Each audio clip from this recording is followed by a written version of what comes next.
So here we are as an Anishinaabe people. We have a relationship to the land, and the land defines who we are. Just like when the first thing we do when we talk, we say, in the way ma gonna do everything I'm related to. I'm related to the trees, the plant life, the animals, the rivers and lakes. When I come home, when I just getting back real close to the home, I feel alive, I feel excited, I feel comfortable, I feel safe, because the spirit of the land is with me, because I grew up there, I lived there. They're the future stewards of the land. The land is our relations, it's our first teacher. Projects like this are great to see in our communities. Buju, Indinawe Magnadug, Mokomasendiko, Mishiken and Dodam, Tashkanzi Bing and Dunjaba, Theslan Data, Anishinaabe Ojibige and Indian Dao, Bejigo Medeo and Dao, Nui Shagnashi. So I'll speak English. My English name is Andrew. So this was a really, for me, kind of like a pinnacle moment for talking about species at risk. Literally about 1 month ago to the day, I started writing this document on species at risk for the federal government. Also in the midst of that, developing a conference for youth and reaching out to friends and people who I know doing the work, people who I've like stood in the bush outside with, or know that they're doing something that's really important related to the environment. And for all of us to come together to talk to youth, it made me see that I'm not alone in this work, that there's all these other people who are committed and dedicated, and they're doing their part, and I just have to keep doing mine. These are the moments when we get to come together and we get to see each other all doing what it is that, you know, the ancestors, our elders, and the land has, and the water has taught us to do. In a way, like, these young people will carry those stories and that experiences so that they'll be able to protect these sites into the future. Hey, so I think ultimately when you allow people to build a relationship to the land, to the waters, to our non-human kin, like our relatives, like it strengthens, you know, our collective will to protect these sites, to protect our relatives, to be present and intentional in how we do our work, how we impact, you know, them, and how they, you know, support us. Well, just getting out there was super important to us, you know. And then the way that they were able to reflect on their experience, they're like, wow, these places are amazing. We got to protect these places. And they got to visit them. They're like, we need to protect these places. How come people don't know about these places? And I'm like, well, that's what we're trying to do here with our program. I think it's important because it provides a forum for knowledge transfer, a learning opportunity, and to learn not only about the Boreal, but all in Southern Ontario, Northern Ontario issues that are important. Our ceremonies show us our ways. It's how we want to accept it, to what's there, accept our journey. They say it's always easy to give up. It's more challenging to move forward when we have the acceptance of where we're going to make the change. One thing that I've always wanted to learn was, you know, how did we build this? Like, even a long time ago, if you think about it, we used to build our longhouses the exact same way. And it's like, what did we use to build them? We didn't have these fancy shears now to cut them, so how did we do that before? And seeing that, you know, seeing the teamwork that we had, and seeing everybody, you know, jumping in when he said, oh, we need ties. Everybody was running to, you know, tie the next one or hold the sticks and everything in place. It's crazy when you think that little structure can be so much more bigger if we were on the land. One thing about the maple is that it's abundant. Okay, so we're talking about species at risk. We don't want to be harvesting black ash saplings, okay? Because black ash are very, very endangered right now. Our people used to have names for every single kind of tree, and we knew every use for that tree. And these are the kinds of things that we want to get people familiar with again so that you can use them. One of the ways that we're going to use this tree is to build this lodge.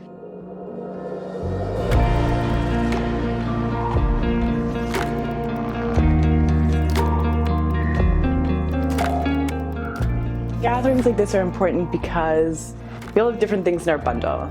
We all have different nuggets of knowledge, and even if we've walked the same path, we might see the same path very differently.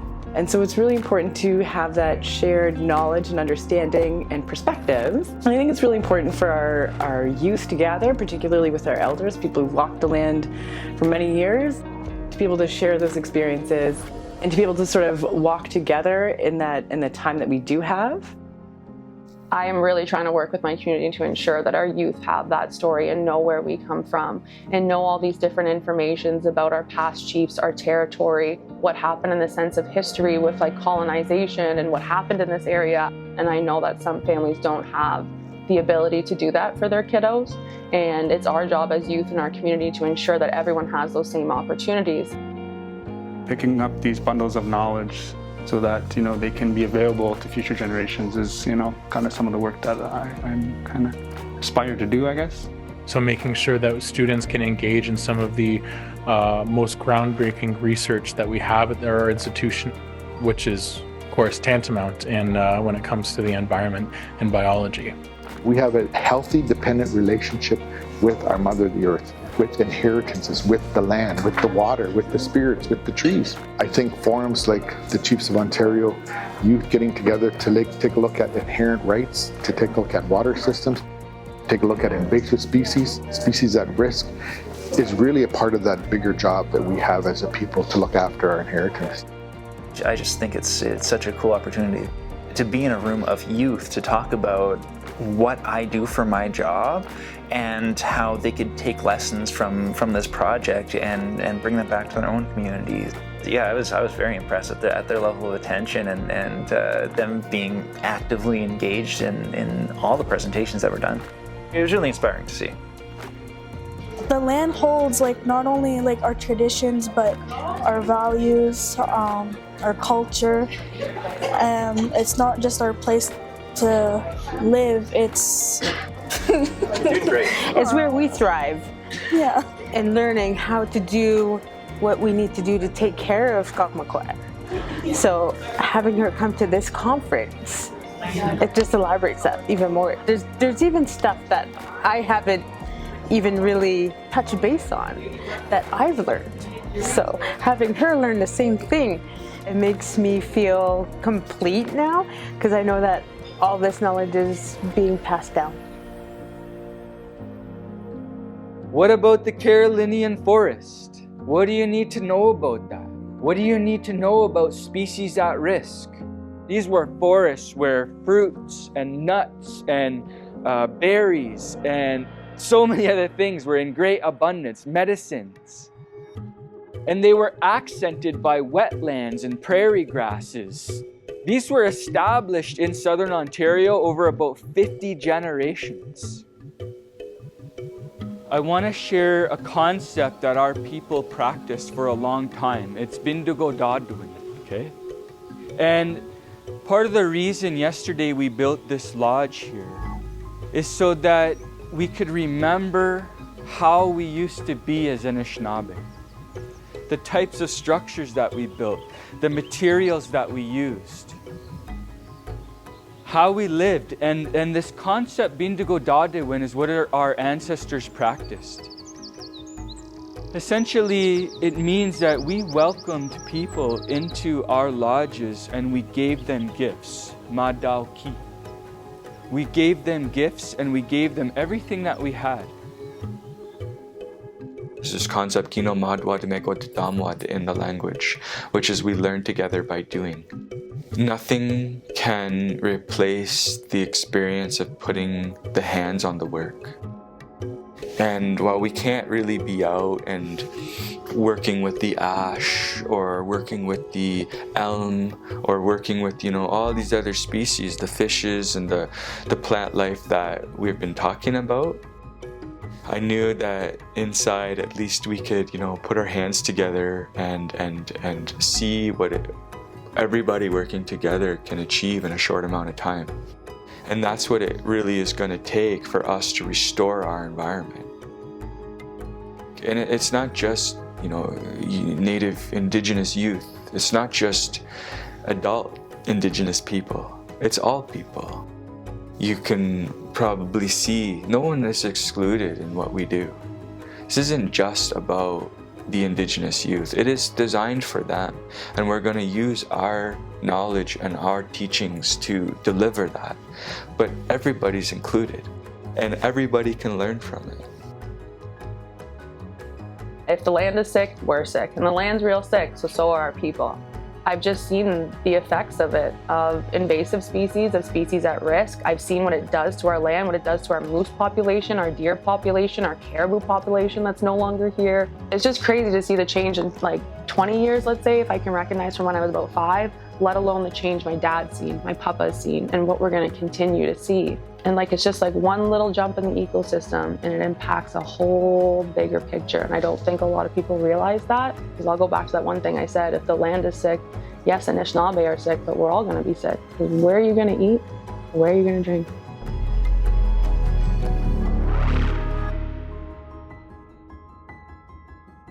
There's a lot of healing happening, because of historical impacts, right, from colonization. And I think communities are starting to heal. The people are starting to heal. People are going back in the bush for their healing, and I've done my healing, and that's exactly where I went. I went back to my own people for the ceremonies. I went back in the bush for my healing. And that's the trend that you see in communities now. You'll want to stay and listen to all the good teachings, because that's where we learn the most, is when we sit and listen to these wise people say some amazing things. To watch the youth engage with elders is very heartwarming. It makes me emotional just to see that gap being bridged again is really amazing to see. Our people come from oral history, right? So just to see those little conversations here and there is really awesome. Even if it's just a simple word. Today, an elder said to me, Zagidwin, and that really resonated with me and meant a lot. So even if it's just a simple word, that goes a long way, and it shows, that they care and that they support you and that they're behind you. It's very special. It's something that's pretty mandatory, I think, nowadays. When I come to these conferences or different events, there's always an elder and a youth present, which is awesome, because that's the direct linkage between the future generations and the older generations who are passing on knowledge and tradition to one another, and also learning from one another. It's like a reciprocal relationship, I find. The language and the culture starting to revive again, starting to grow again. Fire's been lit for those things to emerge again. So we're in a very good time, an optimistic time for us as a people. We're growing again. Eh? We're starting to sound our voice. Eh? We start talking about the relationship to the land. Eh? And we're talking about our relationship to the natural world. If we live by those teachings again, and we show the youth by example, by making sure that those people are here to guide us and, if need be, support us if things come up, because this work is heavy too. We're talking about our earth, which is dying. We're talking about our cultures having to change because some of the trees and some of the plants and some of the fish and some of the birds, and they won't be here. They're going extinct. They're at risk because of the choices of humans, not their own choices. Why should our civilization be the one that gets the right to survive on this earth over all others? Why is that? When did we lose our way? Walleye, suckers, and lake sturgeon used to be prolific in this river and would spawn every year in the springtime. Threatened means that they are potentially at risk of becoming extinct if there is no human intervention, and endangered means they are likely at risk of going extinct. The Garden River First Nation community, we have one of the biggest First Nation reserves in Ontario, and in our reserve and connected to our reserve is some of the most beautiful landscape that our people have always appreciated, and it is absolutely worth it to protect what we have and cherish what we have. And I hope that we can do a decent job at that so that future generations will be able to experience how nice this area is. It's been really a privilege to be able to do this work. We're still learning, but ultimately it's about, creating those opportunities, right? And I'm learning lots, and so to be able to create space for others to learn, it's a good feeling. I think it's important for our youth to be connected to the land because the land is our home and it's our mother. Having that connection is our identity, basically. That's who we are as Indigenous peoples, Creator gave us everything that we need, and everything that we do need is in nature. In my work, and I listen to people when they speak about environment and land, always sounds like it's over there. Whereas for me, I'm thinking, I'm part of that. It's home. It's all around me. That's what it is, home. We're here coming together at this time as the maple sugar is being made, as we have done for 100+ generations. In this sacred place, Bak Ting, Bao Ting, the place of the rapids, literally right with the water, because we want to restore our Mishkwiajuechuan, our blood memory. We want the youth to have the restored blood memory so that they can remember who they are. This is the ceremony.